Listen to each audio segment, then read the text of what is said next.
嗨，大家好，我是 Marcus Liu 啊。那我们的公司是这个manufacturer of fire protection equipments，在 Malaysia 的，在2022年已经是上市了 Ace Market，然后在2026年的时候我们已经是转板了。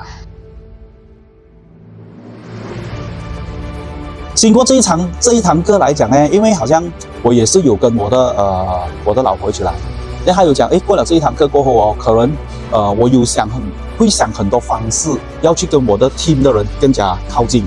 And yet 现在可能是上了这堂课过后，以前我要想这样的方式，不如我去了解他们是在拿什么的性格先，然后就好像每一个人他要不一样的方式嘛。所以我今天来到这个东西是给予到我多一个的想法，就是有不一樣嘅方式去 approach 咯。可能我哋喺成個公司嘅 organization structure，我哋係比較高嘅，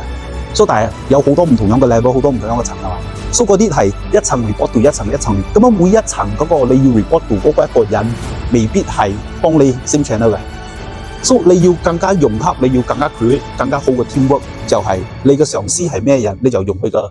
方式去同佢溝通咯。咁嘅樣嘅話，你就呢個 teamwork 就會更加好嘛。咁對於處理每一個事情都好，或者係有啲咩問題發生都好嚟講，你知道佢係中意咩嘅溝通嘅方式嘅，你就用翻呢個方式去講，咁摩擦就比較少咯，teamwork更加好咯。